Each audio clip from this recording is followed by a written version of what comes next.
Dear students, welcome to RMS education. আজকের এই সেশনে আমি তোমাদেরকে জীবন বিজ্ঞান থেকে কিছু ইম্পর্টেন্ট প্রশ্ন উত্তর প্র্যাকটিস করাবো। বেসিক্যালি তোমরা বলতে পারো এটা তোমাদের জন্য একটা জীবন বিজ্ঞানের সাজেশন সিরিজ, যেই সিরিজে তোমরা প্রতি ক্লাসে 20 থেকে 25টা ইম্পর্টেন্ট জীবন বিজ্ঞানের ক্যাটাগরি 1 টাইপের প্রশ্ন পেয়ে যাবে। এবং আমি তোমাদের জন্য ঠিক করেছি 1000টারও বেশি প্রশ্ন এই সিরিজেতে তোমাদেরকে কমপ্লিট করাবো। তো দেখো, তার জন্য তোমাদেরকে কি করতে হবে, এই চ্যানেলটাকে সাবস্ক্রাইব করে পাশে থাকতে হবে এবং বন্ধুদের মধ্যে শেয়ার করতে হবে। দেখো, আমি অলরেডি কিন্তু জেনারেল নলেজ থেকে সাজেশন সিরিজ শুরু করে দিয়েছি এবং সেখানে তোমরা একটা হিউজ রেসপন্স দিয়েছো। তো সেটা দেখেই কিন্তু আমি তোমাদের জন্য জীবন বিজ্ঞানের সাজেশন সিরিজ চালু করতে চলেছি এবং ভৌত বিজ্ঞানের সাজেশন সিরিজ কিন্তু আমি নিয়ে আসবো। দেখো, আমি তোমাদের আগেই বলেছিলাম যে তোমরা থিওরি বেসটা ভালো করে ক্লিয়ার করে রাখো, প্র্যাকটিসের জন্য তোমরা আমার এই চ্যানেল ফলো করে রাখো। ঠিক সেই কথা মতোই কিন্তু আমি তোমাদের জীবন বিজ্ঞান, ভৌত বিজ্ঞান, জেনারেল নলেজ এবং ইংলিশের কিন্তু প্র্যাকটিস ক্লাস নিয়ে আসছি এবং এটা তোমাদের এক্সাম অবধি চলতে থাকবে। ঠিক আছে, তো এই সাজেশন সিরিজ তোমাদের জন্য কতটা হেল্পফুল হবে সেটা আমি এখন কিছু বলবো না। তোমরা এক্সামটা দিয়ে আসো, দিয়ে এসে একটা রিভিউ কিন্তু দিয়ে যেও, ভালো হলো না খারাপ হলো, এই সাজেশন সিরিজ তোমাদেরকে কতটা হেল্প করলো তার কিন্তু একটা রিভিউ তোমরা কিন্তু দিয়ে যাবে। আমি এই মুহূর্তে কিছু বলছি না। ঠিক আছে, তাহলে চলো আর বেশি কথা না বলে আজকের সিরিজ শুরু করা যাক। তাহলে ডিয়ার স্টুডেন্টস, আজকের ক্লাসের প্রথম প্রশ্ন কি রয়েছে দেখে নাও। প্রথম প্রশ্ন বলছে, নিচের কোন প্রাণীর দেহে অযৌন জনন দেখা যায়? বলছে নিচের কোন প্রাণীর দেহে অযৌন জনন দেখা যায়? ঠিক আছে, অপশান কি রয়েছে? মিউকর, গোলাপ, জবা এবং মৌমাছি। ঠিক আছে, তাহলে সবার আগে এই অঙ্গজ জনন, অযৌন জনন, যৌন জনন, ঠিক আছে, এই ব্যাপারগুলো কি জিনিস একটু আমরা জেনে নেব। তো দেখো, অঙ্গজ জনন হলো যে জনন পদ্ধতিতে জীবদের কোনো অঙ্গ বা অঙ্গের অংশ জনিত্র দেহ থেকে বিচ্ছিন্ন হয়ে অপত্য জীব সৃষ্টি করে, তাকে অঙ্গজ জনন বলে। যেমন ধরো, আমরা নিশ্চয় প্রত্যেকেই লক্ষ্য করেছি যে শাখা কলমের মাধ্যমে, জোড় কলমের মাধ্যমে আমরা নতুন চারা গাছ তৈরি করি। তাহলে দেখো কী হচ্ছে, এটা জনিত্রী জীব দেহে, জনিত্রী দেহে কিন্তু আমরা ওই কলমটা কিন্তু করছি, দিয়ে কিন্তু সেখান থেকে আমরা নতুন চারা গাছটাকে কিন্তু বিচ্ছিন্ন করে নিয়ে এসে মাটিতে রোপণ করছি। ঠিক আছে, তো এইটা প্রসেসটা হচ্ছে অঙ্গজ জনন। ঠিক আছে, অঙ্গজ জননের বিভিন্ন প্রসেস রয়েছে। ঠিক আছে, তো ব্যাপারটা হচ্ছে এটাই, এটা হলো অঙ্গজ জনন, যে জনন পদ্ধতিতে জীবদের কোনো অঙ্গ বা অঙ্গের অংশ জনিত্র দেহ থেকে বিচ্ছিন্ন হয়ে অপত্য সৃষ্টি করবে। ঠিক আছে, তাকে বলবো অঙ্গজ জনন। এক্সাম্পল কি রয়েছে দেখো, গোলাপ, জবা, পাথরকুচি, আদা, আলু প্রভৃতি গাছে কিন্তু অঙ্গজ জনন দেখা যায়। তো এই এক্সাম্পলগুলো কিন্তু পরীক্ষার জন্য খুবই ইম্পর্টেন্ট, এরকম টাইপের কিন্তু পরীক্ষায় প্রশ্ন চলে আসে। ঠিক আছে, এবার আমরা জেনে নেব অযৌন জনন কী জিনিস। দেখো, যে জনন প্রক্রিয়ায় গ্যামেট উৎপাদন ছাড়াই একটি জনিত্রী জীব থেকে রেণু উৎপাদনের মাধ্যমে বা কোষ বিভাজনের মাধ্যমে অপত্য জীব সৃষ্টি হয়, মানে কোনো রকম কোনো গ্যামেট উৎপাদন হয় না। পুং গ্যামেট, স্ত্রী গ্যামেট যে যৌন জননের জন্য লাগে, এখানে কিন্তু কোনো রকম গ্যামেট লাগে না, এখানে কি লাগে? রেণু লাগে। পরীক্ষায় কিন্তু প্রশ্ন আসে অযৌন জননের একক কি? কি বললাম? অযৌন জননের একক কি? আবার পরীক্ষায় প্রশ্ন আসে যৌন জননের একক কি? মনে রাখবে অযৌন জননের একক। ঠিক আছে, যদি পরীক্ষার প্রশ্ন আসে যে এর একক কি, মনে রাখবে এর একক হচ্ছে স্পোর বা রেণু, স্পোর বা রেণু।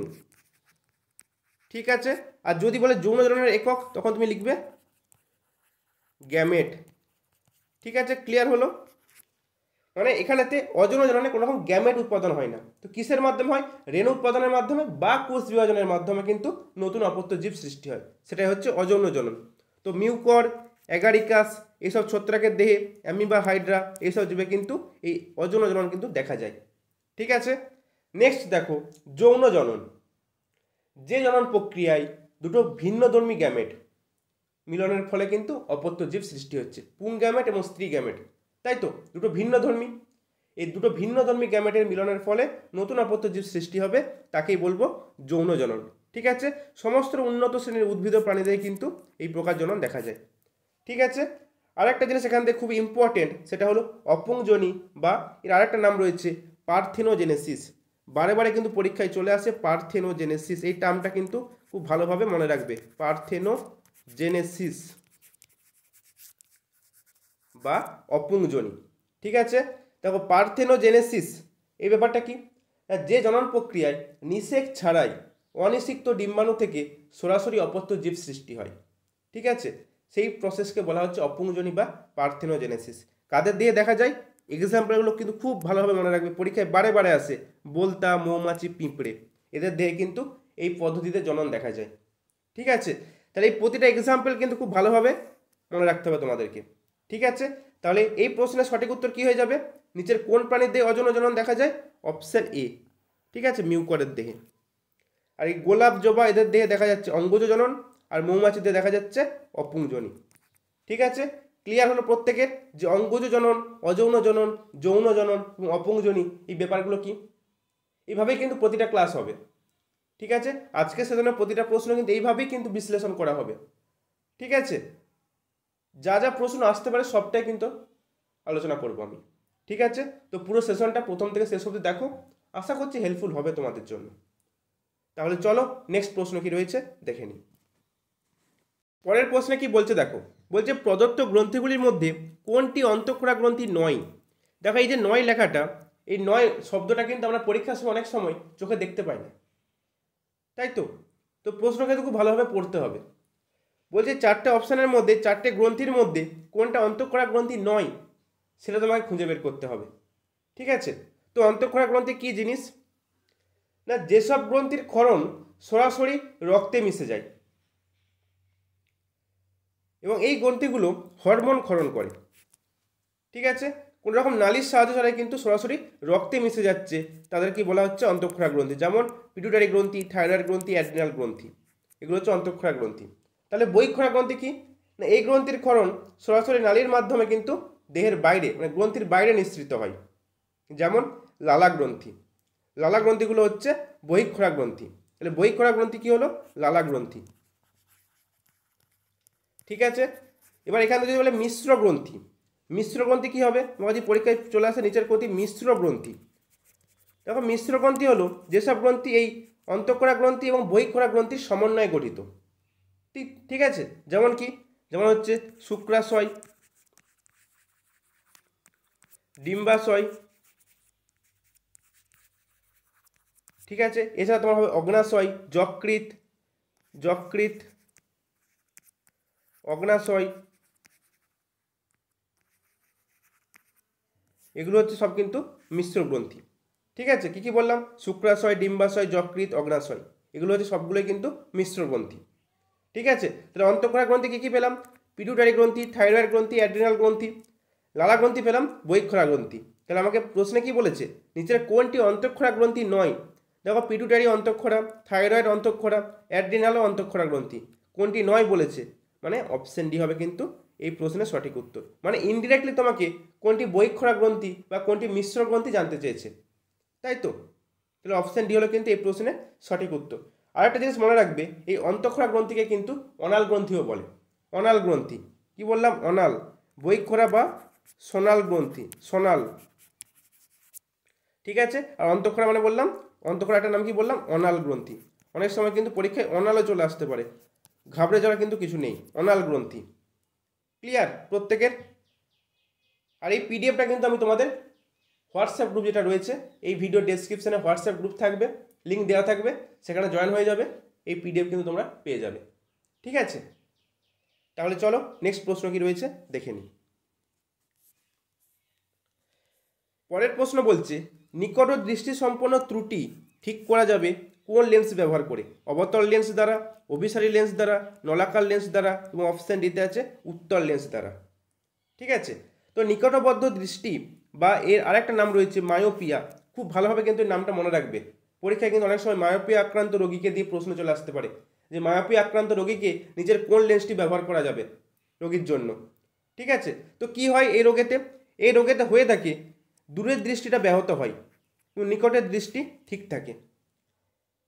বোঝা গেল যে নিকটবদ্ধ দৃষ্টি বা মায়োপিয়া রোগে দূরের দৃষ্টি কিন্তু ব্যাহত হয় কিন্তু নিকটের দৃষ্টি কিন্তু ঠিক থাকে।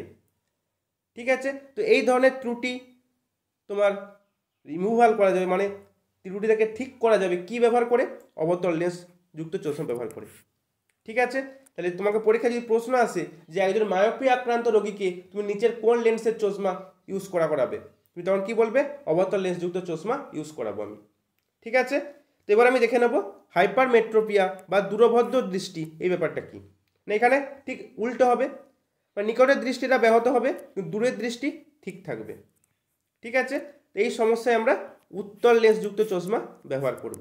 ঠিক আছে, মানে হাইপারমেট্রোপিয়াটাকে রিমুভাল করার জন্য আমি কি ব্যবহার করব? উত্তল লেন্স যুক্ত চশমা। ঠিক আছে, কিন্তু আমার প্রশ্নে কি বলেছে? নিকট দৃষ্টি সম্পন্ন ত্রুটিকে রিমুভাল করতে হবে, মানে আমাকে অবতল লেন্স যুক্ত চশমা ইউজ করতে হবে, মানে অপশানে হবে কিন্তু এই প্রশ্নের সঠিক উত্তর। ক্লিয়ার? প্রত্যেকের ক্লিয়ার হলো ব্যাপারটা কি বলতে চাইলাম? তাহলে চলো নেক্সট প্রশ্ন কি রয়েছে দেখে নিই। পরের প্রশ্নে কি বলছে দেখো, নিচের কোন উপক্ষারটি পেট ব্যথার ওষুধ তৈরিতে ব্যবহৃত হয়?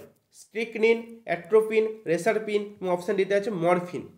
ঠিক আছে, তাহলে দেখো আমি তোমাদের জন্য যেসব উপকারগুলো হয় সেই উপকারগুলো কোন কাজে লাগে সেটা কিন্তু আমি লিস্ট এটা করে দিয়েছি। ঠিক আছে, তো দেখে নাও একবার কোন উপকারটা কোন কাজে লাগে। এবং আরেকটা জিনিস মনে রাখবে, এই উপকারগুলো প্রত্যেকটা কিন্তু নাইট্রোজেন গঠিত। ঠিক আছে, প্রতিটা কিন্তু নাইট্রোজেন গঠিত। ক্লিয়ার? তো দেখো স্ট্রিকনিন এটা কি কাজে লাগে? পেট ব্যথার ওষুধ তৈরিতে। ক্লিয়ার? অ্যাট্রোপিন চোখের তারারন্ধ্র প্রসারণ করতে, রক্তচাপ বৃদ্ধিতে এবং সিম্প্যাথেটিক স্নায়ুকে উদ্দীপ্ত করতে অ্যাট্রোপিন ব্যবহার করা হয়। রেসারপিন উচ্চ রক্তচাপ কমানোর ওষুধ তৈরিতে ব্যবহৃত হয়। মরফিন কোন কাজে লাগে? ব্যথা বেদনা উপশমকারী এবং অনিদ্রা দূর করার জন্য কিন্তু ব্যবহার করা হয় মরফিন। কুইনাইন ম্যালেরিয়ার ওষুধ তৈরিতে ব্যবহার করা হয়। ঠিক আছে, ডাটুরিন হাঁপানির ওষুধ তৈরিতে ব্যবহার করা হয়। নিকোটিন মাদক দ্রব্য হিসেবে ব্যবহৃত হয়। ঠিক আছে, থেইন শারীরিক ও মানসিক অবস্থা দূর করার জন্য কিন্তু ইউজ করা হয়। ক্যাফিন ব্যথা বেদনা উপশমকারী ওষুধ তৈরিতে ব্যবহার করা হয়। ঠিক আছে, আমার প্রশ্নে কি বলেছে? কোনটি পেট ব্যথার ওষুধ হিসাবে ব্যবহৃত হয়? তাহলে অপশান এ হবে কিন্তু এই প্রশ্নের সঠিক উত্তর। ঠিক আছে, স্ট্রিকনিন যেটা পেট ব্যথার ওষুধ তৈরিতে ব্যবহৃত হয়। এবার এখান থেকে আরেক ধরনের প্রশ্ন আসে যে এই যে উপকারগুলো বললাম এই উপকারগুলো কোথা থেকে পাওয়া যায়? যেমন রেসারপিন সর্পগন্ধা গাছ থেকে পাওয়া যায়, কুইনাইন সিঙ্কোনা গাছ থেকে পাওয়া যায়, ডাটুরিন পাওয়া যাচ্ছে ধুতুরা গাছ থেকে। ঠিক আছে, থেইন পাওয়া যাচ্ছে চা গাছ থেকে। ঠিক আছে, ক্যাফিন পাওয়া যাচ্ছে কফি গাছের বীজ থেকে। এই ব্যাপারগুলো কিন্তু একটু আমাদের দেখতে হবে। ঠিক আছে, যে উপকারগুলো কোথা থেকে পাওয়া যাচ্ছে। ঠিক আছে, অনেক সময় কিন্তু এগুলো দিয়েও প্রশ্ন চলে আসে। ক্লিয়ার? চলো নেক্সট প্রশ্নে। পরের প্রশ্নে বলছে নিচের কোনটি মাকড়সার রেচন অঙ্গ? খুবই ইম্পর্টেন্ট প্রশ্ন। সবুজ গ্রন্থি, কক্সাল গ্রন্থি, ম্যালপিজিয়ান নালিকা এবং অপশান দিতে আছে নালীপদ। এই চারটের মধ্যে কোনটা মাকড়সার রেচন অঙ্গ? তবে পুরো লিস্টটা একবার চোখ বুলিয়ে নিই। দেখো অ্যামিবা রেচন অঙ্গ হচ্ছে সংকোচী গহ্বর। প্ল্যানেরিয়া এবং ফিতাকৃমি সহ সকল প্রকার যে চ্যাপ্টা কৃমি রয়েছে তাদের রেচন অঙ্গ হলো ফ্লেম কোষ বা শিখা কোষ। ঠিক আছে, মাকড়সা কাঁকড়া বীচের রেচন অঙ্গ হচ্ছে কক্সাল গ্রন্থি। কেঁচো জোঁক অ্যাম্ফিওক্সাসের রেচন অঙ্গ হলো নেফ্রিডিয়াম। চিংড়ির হচ্ছে সবুজ গ্রন্থি বা শুঙ্গ গ্রন্থি। আরশোলা এবং ফড়িং সহ যেসব পতঙ্গ রয়েছে তাদের রেচন অঙ্গ হলো ম্যালপিজিয়ান নালিকা। শামুক ঝিনুকের রেচন অঙ্গ হচ্ছে বোজেনাসের অঙ্গ এবং মেরুদণ্ডী প্রাণীদের রেচন অঙ্গ হচ্ছে বৃক্ক। ঠিক আছে, লিস্টটা কিন্তু খুব ভালোভাবে কিন্তু মনে রাখবে, পরীক্ষার জন্য কিন্তু খুবই ইম্পর্টেন্ট। কোনো না কোনো একটা দিয়ে কিন্তু পরীক্ষায় প্রশ্ন চলে আসবে এবং এই জায়গা থেকে প্রশ্ন আসার চান্স কিন্তু খুব বেশি। একটা প্রশ্ন আসার চান্স কিন্তু খুব বেশি এই জায়গা থেকে। ঠিক আছে, তাহলে মাকড়সা রেচনাঙ্গ কি পেলাম? কক্সাল গ্রন্থি, মানে অপশন বি হবে কিন্তু এই প্রশ্নের সঠিক উত্তর। ক্লিয়ার হলো? চলো নেক্সট প্রশ্নে।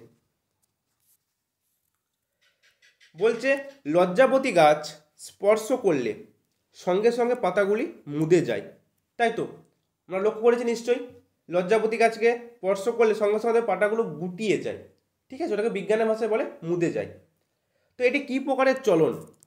খুবই ইম্পর্টেন্ট প্রশ্ন, কিন্তু খুবই ইম্পর্টেন্ট প্রশ্ন, বারে বারে কিন্তু এই প্রশ্নটা রিপিট হয়েছে পরীক্ষাতে।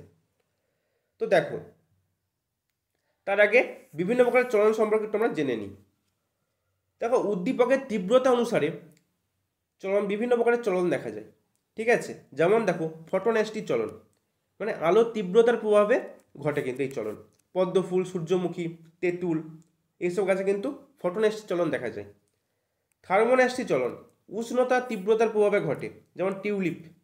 ঠিক আছে। নিকটিনেষ্টি চলন আলোক ও উষ্ণতা এই দুয়ের প্রভাবে ঘটে, যেমন সিম্বগোত্রীয় উদ্ভিদের পত্রফলকে দেখা যায়। কেমোন্যাস্টি চলন কি রাসায়নিক পদার্থের প্রভাবে ঘটে, যেমন সূর্যশিশির উদ্ভিদের পাতার রোমে। ঠিক আছে। সিসমোন্যাস্টি চলন স্পর্শ, ঘর্ষণ, আঘাতের প্রভাবে ঘটে, যেমন লজ্জাবতী লতার পাতায়। ঠিক আছে। তা লজ্জাবতী লতার পাতায় যে স্পর্শ করলেই পাতাগুলো মুদে যাচ্ছে, এটা কি প্রকার চলন হলো? এটা হলো সিসমোন্যাস্টি চলন, মানে অপশন ডি হবে কিন্তু এই প্রশ্নের সঠিক উত্তর। ঠিক আছে, বোঝা গেল প্রত্যেকের? তাহলে চলো নেক্সট প্রশ্নে। পরের প্রশ্নে দেখো, বলছে নিম্নলিখিতগুলির মধ্যে কোনটি বা কোনগুলি সংক্রমণের মাধ্যম? মানে রোগ যে সংক্রমণ হচ্ছে কোনো কিছুর মাধ্যমে তো হচ্ছে, তো সেই মাধ্যমগুলো নিচের এই চারটে অপশনের মধ্যে কোনগুলি? শারীরিক সম্পর্ক, ভেক্টর, জল এবং অপশন ডিতে আছে এদের সবগুলি। দেখো এই প্রশ্নের সঠিক উত্তর হবে অপশন ডি, কারণ এই সবগুলোই কিন্তু রোগ সংক্রমণের একটা মাধ্যম। ঠিক আছে। তো দেখো, তো শারীরিক সম্পর্কের মাধ্যমে কোন কোন রোগ ছড়ায়? Syphilis, gonorrhoea, hepatitis B, C, AIDS. ঠিক আছে, এগুলো কিন্তু শারীরিক সম্পর্কের মাধ্যমে রোগগুলো ছড়ায়। ভেক্টর বাহিত রোগ কী কী রয়েছে? এই যে মশা, মাছি, বালু মাছি, এদের মাধ্যমে বিভিন্ন রোগ ছড়ায়, তাই তো, এগুলোকে বলা হয় ভেক্টর। ঠিক আছে, এগুলোকে বলা হচ্ছে কি ভেক্টর। তো এদের মাধ্যমে কী রোগ ঘটে? গোদ, ম্যালেরিয়া, কালাজ্বর, মানে বালু মাছির জন্য কালাজ্বর ঘটে। ঠিক আছে, বা এর আরেকটা নাম রয়েছে লিশম্যানিয়াসিস। কি বললাম? লিশম্যানিয়াসিস বা দমদম ফিভার। এই নামগুলো কিন্তু মনে রাখতে হবে। ঠিক আছে, পরীক্ষায় কিন্তু প্রশ্ন চলে আসে। নেক্সট দেখো, জলবাহিত রোগ typhoid, cholera, amoebiasis, ascariasis, diarrhoea, এগুলো কিন্তু জলবাহিত রোগ। ঠিক আছে, এছাড়াও কিন্তু বায়ুর মাধ্যমেও ছড়ায়, বায়ুটা এখানে অপশানে নেই, বায়ুবাহিত রোগও কিন্তু রয়েছে। ঠিক আছে, এছাড়াও তোমার ভাইরাস, ছত্রাক, ব্যাকটেরিয়া তো রয়েছেই নানা রকম। ঠিক আছে, তাহলে এগুলো হচ্ছে সংক্রমণের মাধ্যম। ক্লিয়ার? চলো নেক্সট প্রশ্নে। খুবই ইম্পর্টেন্ট প্রশ্ন, কিন্তু খুবই ইম্পর্টেন্ট প্রশ্ন, এবং তোমাদের পরীক্ষায় আসার চান্স কিন্তু খুব বেশি এই জায়গা থেকে। বলছে নিচের কোন রোগকে শনাক্তকরণ করার জন্য ওয়াইডাল টেস্ট করা হয়? Widal test. ঠিক আছে, সালমোনেলাইসিস, ম্যালেরিয়া, কলেরা এবং টাইফয়েড। তো নিচের কোনটার জন্য আমি এই ওয়াইডাল টেস্ট করি? দেখো, তার আগে তোমাদের যেটা বলবো সেটা হলো আরটিপিসিআর টেস্ট। আরটিপিসিআর টেস্ট করা হয় কিন্তু কোভিড-19 জন্য। কি বললাম? কোভিড-19 জন্য কিন্তু আরটিপিসিআর টেস্ট করা হয়। ক্লিয়ার? তাহলে দেখো, ELISA test, ELISA, ELISA test, এটা করা হয় কিন্তু এডস রোগের জন্য। এডস রোগকে শনাক্তকরণ করার জন্য এই টেস্টটা করা হয়। হিমোগ্লোবিন টেস্ট, থ্যালাসেমিয়া রোগকে শনাক্তকরণ করার জন্য হিমোগ্লোবিন টেস্ট করা হয়। বিলিরুবিন টেস্ট, এটা করা হয় জন্ডিস রোগকে শনাক্তকরণ করার জন্য। ঠিক আছে। নেক্সট দেখো, ওয়েস্টার্ন ব্লট টেস্ট, এটাও কিন্তু এডস, লাইম ডিজিজ, এগুলোকে শনাক্তকরণ করার জন্য করা হয়। CD4 count, ads, pneumonia, herpes, এইসব রোগকে শনাক্তকরণ করার জন্য কিন্তু করা হয়। ঠিক আছে, তো এগুলোর মধ্যে ইম্পর্টেন্ট হচ্ছে আরটিপিসিআর, এলিসা, ঠিক আছে, ওয়েস্টার্ন ব্লট, বিলিরুবিন, এবং যেটা হলো সেটা হলো ওয়াইডাল টেস্ট। তো মনে রাখবে, ওয়াইডাল টেস্ট কোন রোগকে শনাক্তকরণ করার জন্য করা হয়? টাইফয়েড রোগকে। ঠিক আছে, এটার জন্য এই ওয়াইডাল টেস্ট করা হয়। ক্লিয়ার? এই জায়গাটা কিন্তু খুবই ইম্পর্টেন্ট, তোমাদের যেমন বললাম খুবই ইম্পর্টেন্ট কিন্তু এই জায়গাটা, এখান থেকে পরীক্ষায় প্রশ্ন আসার চান্স রয়েছে।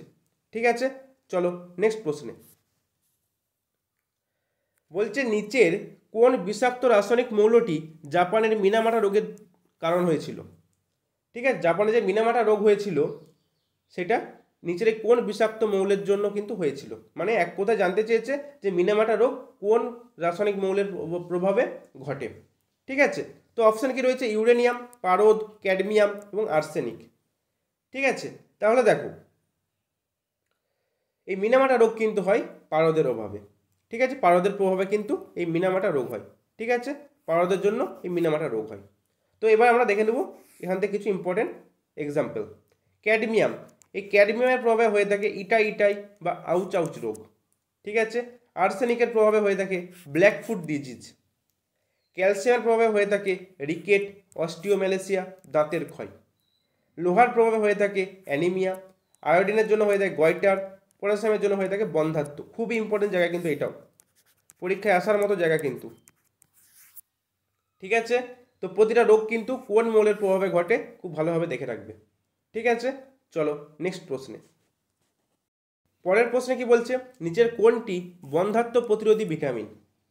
Calciferol, retinol, naphthoquinol, tocopherol. তো মনে রাখবে টোকোফেরল হলো বন্ধ্যাত্ব প্রতিরোধী ভিটামিন। কি বললাম? টোকোফেরল। এবার তোমরা আমাকে কমেন্ট করে জানাবে এই টোকোফেরল কোন ভিটামিনের রাসায়নিক নাম। প্রত্যেকে কিন্তু কমেন্ট করে জানিও যে টোকোফেরল কোন ভিটামিনের রাসায়নিক নাম। ঠিক আছে, তো এবার আমরা দেখে নেব ক্যালসিফেরল, মানে ভিটামিন ডি এর রাসায়নিক নাম হচ্ছে ক্যালসিফেরল, যার অভাবে শিশুদের রিকেট এবং বয়স্কদের অস্টিওম্যালেসিয়া হয়। ঠিক আছে, রেটিনল, যেটা হচ্ছে ভিটামিন এ এর রাসায়নিক নাম রেটিনল, এর অভাবে কি হয়? রাতকানা রোগ হয় এবং ফিনোডার্মা বা টোড স্কিন, মানে ব্যাঙের যে ত্বকটা হয় না, সে ব্যাঙের যে চামড়াটা হয়ে থাকে খসখসে পড়া, সেরকম চামড়াটা হয়ে যায়, সেই রোগটাকে বলা হচ্ছে ফিনোডার্মা, যেটা ভিটামিন এ এর অভাবে ঘটে। ঠিক আছে, ন্যাপথোকুইনন বা ফাইলোকুইনন, যেটা হলো ভিটামিন কে এর রাসায়নিক নাম। ঠিক আছে, এর প্রভাবে কি হয়? রক্ততঞ্চন ব্যাহত হয়। ঠিক আছে, মানে রক্তক্ষরণ হয়। তাহলে নিচের কোনটি বন্ধ্যাত্ব প্রতিরোধী ভিটামিন হলো? Option D, tocopherol. ঠিক আছে, চলো পরের প্রশ্নে। ওই যে নিচের কোন ভিটামিনটি চোখের রেটিনার রড কোষ গঠনে সহায়তা করে? ঠিক আছে, তো দেখো আমি কি একটু আগে বললাম যে ভিটামিন এর অভাবে রাতকানা রোগ হয়। তাহলে কোন ভিটামিন রেটিনা রড কোষ গঠনে সাহায্য করবে? Option C, vitamin A. ঠিক আছে, এর অভাবেই কিন্তু রাতকানা রোগটা হচ্ছে। তাহলে এই রড কোষ গঠনে সাহায্য করবে কে? Vitamin A. ঠিক আছে, চলো পরের প্রশ্নে। পরের প্রশ্নে বলছে শ্রেণীবিন্যাসের সর্বনিম্ন এককটি কোনটি? শ্রেণীবিন্যাসের সর্বনিম্ন এককটি কোনটি? বর্গ, গোত্র, পর্ব, প্রজাতি। তো দেখো শুরু হচ্ছে কিন্তু কিংডম বা রাজ্য থেকে, ফাইলাম বা পর্ব তারপরে স্টেপ, তারপরে হচ্ছে শ্রেণী বা ক্লাস, তারপর হচ্ছে বর্গ বা অর্ডার, দেন হচ্ছে গোত্র বা ফ্যামিলি, দেন হচ্ছে বর্গ এই গণ বা জেনাস, অ্যান্ড সবশেষে হচ্ছে প্রজাতি বা স্পিসিস। ঠিক আছে, সর্বশেষ একক হচ্ছে প্রজাতি বা স্পিসিস। অপশন ডি হবে কিন্তু এই প্রশ্নের সঠিক উত্তর। এবার এখান থেকে একটা পরীক্ষায় প্রশ্ন আসে, এই শ্রেণীবিন্যাস, এই শ্রেণীবিন্যাসের জনক কে? শ্রেণীবিন্যাসের জনক কে? শ্রেণীবিন্যাসের জনক হলো বিজ্ঞানী ক্যারোলাস লিনিয়াস। কি বললাম? বিজ্ঞানী ক্যারোলাস লিনিয়াস হচ্ছেন শ্রেণীবিন্যাসের জনক। ঠিক আছে, এটাকে বলা হয় লিনিয়ান হায়ারার্কি। ঠিক আছে, আপাতত এটুকু জেনে রাখো যে শ্রেণীবিন্যাসের সর্বনিম্ন একক হলো প্রজাতি। ক্লিয়ার? চলো পরের প্রশ্নে। বলছে শ্বসনের প্রথম পর্যায় গ্লাইকোলাইসিস কোষের কোথায় সম্পন্ন হয়? দেখো শ্বসনের দুটো পর্যায়, প্রথম পর্যায় হচ্ছে গ্লাইকোলাইসিস, দ্বিতীয় পর্যায় হচ্ছে ক্রেবস চক্র। তো গ্লাইকোলাইসিস কোষের কোথায় সম্পন্ন হয় সেটা কিন্তু প্রশ্নে জানতে চেয়েছে। তো মনে রাখবে গ্লাইকোলাইসিস কিন্তু সাইটোপ্লাজমে ঘটে, মানে অপশন এ হবে কিন্তু এই প্রশ্নের সঠিক উত্তর। আর ক্রেবস চক্র বললে সেটা মাইটোকন্ড্রিয়ায় ঘটে। ঠিক আছে, যদি গ্লাইকোলাইসিস জানতে চাই কোন কোষের কোথায় ঘটে, তখন তুমি বলবে সাইটোপ্লাজম। যদি তোমাকে জানতে চাওয়া হয় যে ক্রেবস চক্র কোষের কোথায় সম্পন্ন হয়, তখন তুমি বলবে মাইটোকন্ড্রিয়া। ক্লিয়ার প্রত্যেকের? চলো নেক্সট প্রশ্নে। পরের প্রশ্ন দেখো, বলছে নিচের কোন মৌলের অভাবে উদ্ভিদের ক্লোরোসিস রোগ দেখা যায়? মনে রাখবে লোহা, ম্যাগনেসিয়াম, ম্যাঙ্গানিজ এই তিনটে মৌলের অভাবেই কিন্তু ক্লোরোসিস রোগ দেখা যায়। তাহলে অপশন ডি হবে কিন্তু এই প্রশ্নের সঠিক উত্তর। ঠিক আছে, এই তিনটে মৌলের অভাবেই কিন্তু উদ্ভিদ দেহে ক্লোরোসিস রোগটা দেখা যায়। ক্লিয়ার? চলো নেক্সট প্রশ্নে। বলছে নিউম্যাটোফোর বা শ্বাসমূল এর উপস্থিতি লক্ষ্য করা যায় কোন উদ্ভিদে? ম্যানগ্রোভ উদ্ভিদ, না এপিফাইটিক উদ্ভিদ, না হাইড্রোফাইটিক উদ্ভিদ, না পতঙ্গভোজী উদ্ভিদ? দেখো ম্যানগ্রোভ উদ্ভিদ মানে এটা সুন্দরবনে দেখা যায়। ঠিক আছে, লবণাক্ত অঞ্চলে জন্মায়। তো নিচে অক্সিজেনটা ঠিকমতো পায় না বলেই এই মূলগুলো কিন্তু উপরে উঠে আসে। ঠিক আছে, মূলগুলো উপরে উঠে চলে আসে, সেগুলোকেই বলা হচ্ছে শ্বাসমূল বা নিউম্যাটোফোর। ঠিক আছে, এগুলো দেখা যায় কিন্তু ম্যানগ্রোভ অরণ্যে। অপশন এ হবে কিন্তু সঠিক উত্তর। ঠিক আছে, সুন্দরী, গোরান, গেওয়া এইসব যে গাছগুলো রয়েছে সেসব গাছে কিন্তু এই শ্বাসমূল বা নিউম্যাটোফোর কিন্তু দেখা যায়। ঠিক আছে, তো এবার আমরা জেনে নেব এপিফাইটিক উদ্ভিদ কি। ঠিক আছে, এপিফাইটিক উদ্ভিদ হচ্ছে এমন ধরনের উদ্ভিদ যারা মাটির সাথে সরাসরি সম্পৃক্ত না হয়ে অন্য গাছের পাতার পৃষ্ঠের উপরে বৃদ্ধি পায়। বায়ু, বৃষ্টি, জল এইসবের উপর কিন্তু বৃদ্ধি পায়। যেমন কি ধরো এই শ্যাওলা, অর্কিড, ফার্ন, লাইকেন এগুলো হচ্ছে এপিফাইটিক উদ্ভিদ। মানে এগুলো কিন্তু সরাসরি মাটির সাথে সংযুক্ত থাকে না, এগুলো অন্য কারোকে বেস করে কিন্তু এরা বড় হয়ে ওঠে। ঠিক আছে, নেক্সট দেখো হাইড্রোফাইটিক উদ্ভিদ, মানে জলজ যেসব কচুরিপানা রয়েছে, টোপাপানা, ঝাঁঝি, এই সবগুলো হচ্ছে হাইড্রোফাইটিক উদ্ভিদ। আর পতঙ্গভোজী উদ্ভিদ কী কী রয়েছে? কলসপত্রী, ওয়াটার হুইল গাছ, সূর্য শিশির বা ড্রসেরা। ঠিক আছে, এগুলো হচ্ছে পতঙ্গভোজী উদ্ভিদ। ঠিক আছে, চলো নেক্সট প্রশ্নে। বলছে সালোক সংশ্লেষের জন্য প্রয়োজনীয় কাঁচামাল কোনগুলি? দেখো সালোক সংশ্লেষের যে সমীকরণটা রয়েছে এটা যদি আমরা লক্ষ্য করি, দেখতে পাবো যে ছড়ানো কার্বন ডাইঅক্সাইডের সঙ্গে বাড়ানো জল যুক্ত হচ্ছে, দিয়ে কিন্তু গ্লুকোজ উৎপন্ন হচ্ছে, জল উৎপন্ন হচ্ছে এবং অক্সিজেন উৎপন্ন হচ্ছে। ঠিক আছে, তাহলে জল এবং কার্বন ডাইঅক্সাইড হচ্ছে সালোক সংশ্লেষের জন্য প্রয়োজনীয় কাঁচামাল। যদি আমরা সালোক সংশ্লেষের সংজ্ঞাটা ভালোভাবে পড়ে থাকি তাহলে কিন্তু এই প্রশ্নের উত্তর করে নিতে পারবো যে সালোক সংশ্লেষের জন্য প্রয়োজনীয় কাঁচামাল হলো জল এবং কার্বন ডাইঅক্সাইড, এই দুটোর উপস্থিতি কিন্তু সালোক সংশ্লেষ সম্পন্ন হচ্ছে। ঠিক আছে, এবার এই সালোক সংশ্লেষ থেকে প্রচুর প্রশ্ন আসে। আমি চ্যাপ্টার ওয়াইজ ক্লাস কিন্তু এই চ্যাপ্টারে করিয়েছি, ওই ক্লাসগুলো দেখে নিও। এই চ্যাপ্টার থেকে যাবতীয় যা ক্যাটাগরি 1 টাইপের প্রশ্ন আসতে পারে সমস্ত কিন্তু আমি করিয়ে দিয়েছি। ঠিক আছে, চলো নেক্সট প্রশ্নে। বলছে নিচের কোন কোষ অঙ্গাণু অমসৃণ এন্ডোপ্লাজমিক রেটিকুলামের সাথে যুক্ত থাকে? ঠিক আছে, এই যে রেটিকুলাম মানে এন্ডোপ্লাজমিক রেটিকুলাম যে দু প্রকারের হয়। ঠিক আছে, এসিআর মানে স্মুথ এন্ডোপ্লাজমিক রেটিকুলাম বা মসৃণ, আর একটা হচ্ছে রাফ এন্ডোপ্লাজমিক রেটিকুলাম বা অমসৃণ। তো এই যে অমসৃণটা হচ্ছে এন্ডোপ্লাজমিক রেটিকুলামটা কি থাকার জন্য অমসৃণ হচ্ছে?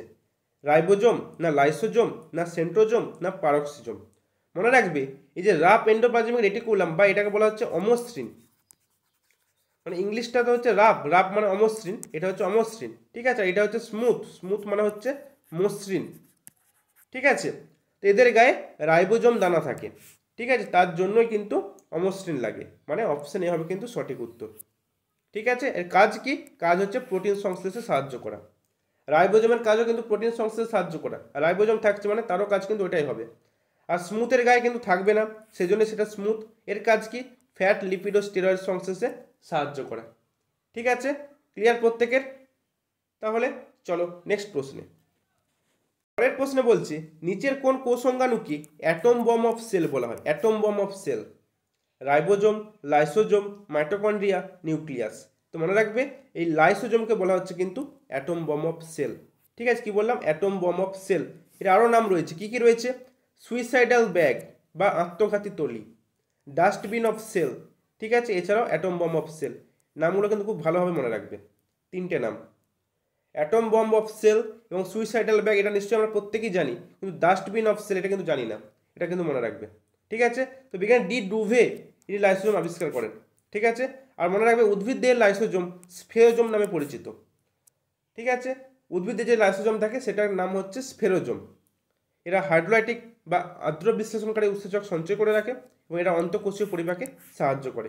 ঠিক আছে, এই হলো লাইসোজোমের কাজ। আর লাইসোজোম আবিষ্কার করেছিলেন কে? বিজ্ঞানী ডি ডুভে। ক্লিয়ার প্রত্যেকের? চলো নেক্সট প্রশ্নে। বলছে বহু নিউক্লিয়াস বিশিষ্ট প্রাণীকোষকে কি বলে? Coenocyte, সিনসিটিয়াম, karyotype, mycoplasma. তো মনে রাখবে বহু নিউক্লিয়াস বিশিষ্ট প্রাণীকোষকে বলা হচ্ছে সিনসিটিয়াম, আর বহু নিউক্লিয়াস যুক্ত যদি উদ্ভিদ কোষ বলে, উদ্ভিদ কোষ বললে সিনোসাইট। ঠিক আছে, তাহলে অপশন বি হবে কিন্তু এই প্রশ্নের সঠিক উত্তর। এক্সাম্পল কী কী রয়েছে? ওপালিনা, প্যারামেসিয়াম হচ্ছে সিনসিটিয়ামের উদাহরণ, মানে বহু নিউক্লিয়াস যুক্ত প্রাণীকোষ, আর ভাউকেরিয়া এটা হচ্ছে সিনোসাইটের এক্সাম্পল। ঠিক আছে, এক্সাম্পলগুলো কিন্তু ভালোভাবে মনে রাখবে। চলো নেক্সট প্রশ্নে। বলছে শুক্রাণুর অ্যাক্রোজোম সৃষ্টিকারী অঙ্গাণুটি হলো কোনটি? Endoplasmic reticulum, Golgi body, ribosome এবং অপশন ডিতে রয়েছে মাইটোকন্ড্রিয়া। তো মনে রাখবে শুক্রাণুর অ্যাক্রোজোম সৃষ্টিকারী অঙ্গাণুটি হলো গলগি বডি। ঠিক আছে, গলগি বডি কিন্তু এই শুক্রাণুর অ্যাক্রোজোম সৃষ্টি করে। এই যে শুক্রাণুর স্ট্রাকচারটা আমরা যদি দেখি, ঠিক আছে, তো এই যে এখানে অ্যাক্রোজোম থাকে, এটা সৃষ্টি করছে কে? এটা সৃষ্টি করছে কিন্তু গলগি বডি। তো মনে রাখবে গলগি বডি আবিষ্কার করেন বিজ্ঞানী ক্যামেলিও গলগি। এবং উদ্ভিদ কোষের গলগি বস্তুকে বলা হচ্ছে ডিকটিওজোম।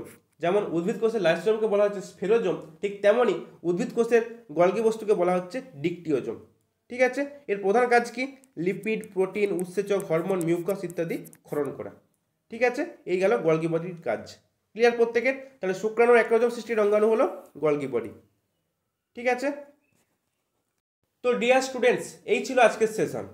আর সব শেষে তোমাদের একটা কথা জানিয়ে রাখতে চাই, তোমাদের এএনএম জিএনএম এন্ট্রান্স এক্সাম 2024কে লক্ষ্য করে আমাদের তৃতীয় ব্যাচের ক্লাস শুরু হয়েছে 29শে মার্চ থেকে, যার অ্যাডমিশন কিন্তু এখনও চলছে। যেই ব্যাচে তোমরা পেয়ে যাবে প্রতিদিন live class plus chapter wise mock test. এটা কিন্তু খুব ভালোভাবে মনে রাখবে, চ্যাপ্টার ওয়াইজ প্রতিটা সাবজেক্টের কিন্তু চ্যাপ্টার ওয়াইজ মক টেস্ট পাবে, ঠিক আছে, এবং ফুল মক টেস্ট সবটাই কিন্তু পেয়ে যাবে এই একটা ব্যাচের মধ্যেই, ঠিক আছে। এই সময় তোমাদের প্র্যাকটিসটা খুবই দরকার, সেই প্র্যাকটিসটাও কিন্তু তোমরা এই ব্যাচের মধ্যেই পেয়ে যাবে। এবং এই ব্যাচের কোর্স ফি রাখা হয়েছে মাত্র 599 টাকা, ঠিক আছে। তো আরও কোর্স নিয়ে কোনো কিছু ডিটেলসে জানার থাকলে তোমরা এই ভিডিও ডেসক্রিপশানে আমাদের টেলিগ্রাম গ্রুপের লিঙ্ক এবং হোয়াটসঅ্যাপ গ্রুপের লিঙ্ক দেওয়া থাকবে, ওখানে জয়েন হয়ে যাও। এছাড়া তোমরা এই নাম্বারে কিন্তু যোগাযোগ করতে পারো, ঠিক আছে। আর এই পিডিএফটা পাওয়ার জন্য আমাদের হোয়াটসঅ্যাপ গ্রুপে জয়েন হয়ে যাও, ওখানে আমরা এই পিডিএফটা শেয়ার করে দেবো, ঠিক আছে। তাহলে ডিয়ার স্টুডেন্টস, আজকের এই সেশন যদি তোমাদের জন্য হেল্পফুল বলে মনে হয়, চ্যানেলটিকে লাইক, শেয়ার এবং সাবস্ক্রাইব করতে ভুলো না। প্রত্যেকেই ভালো থেকো, সুস্থ থেকো, ভালো করে পড়াশোনা করো। বাই।